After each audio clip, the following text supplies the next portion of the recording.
खरे मित्र. चिली नावाचे एक राज्य होते. या राज्यात अजय आणि रॉबिन नावाचे दोन मित्र होते. एकमेकांसाठी काहीही करायला ते नेहमी तयार असत. चिलीचा राजा सायकस हा जुलमी होता. एकदा रॉबिनने राजाच्या जुलमी राजवटीचा जाहीर निषेध केला.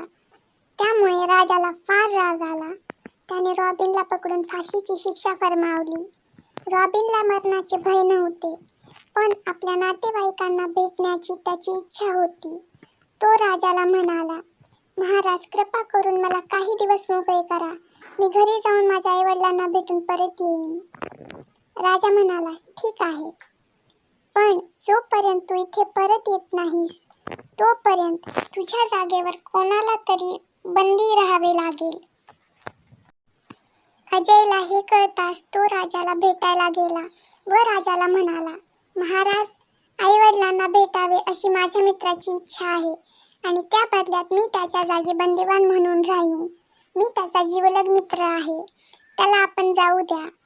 तो जेवढे दिवस बाहेर असेल तेवढे दिवस मी आत तुरुंगात राहीन. तो परत आला नाही तर त्याच्याऐवजी आपण मला फाशी द्या.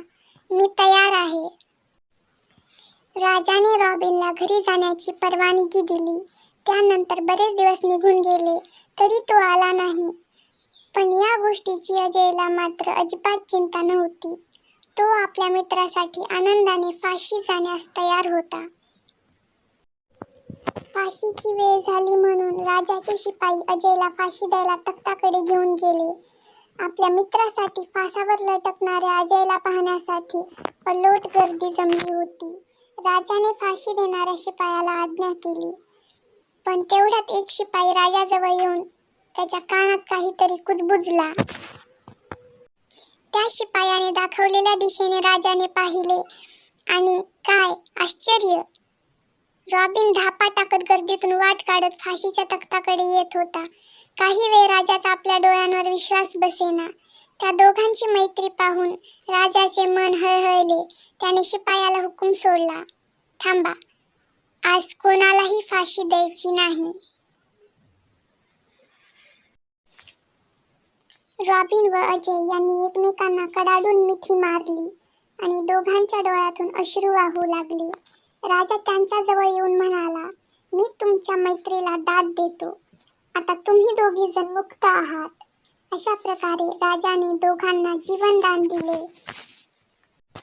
तात्पर्य: मित्र हा जीवाला जीव देणारा असावा. मित्रासाठी प्राणपणास लावण्याची तयारी असावी. धन्यवाद. व्हिडिओ आवडला असेल तर चॅनलला लाईक करा, शेअर करा, सबस्क्राईब करा.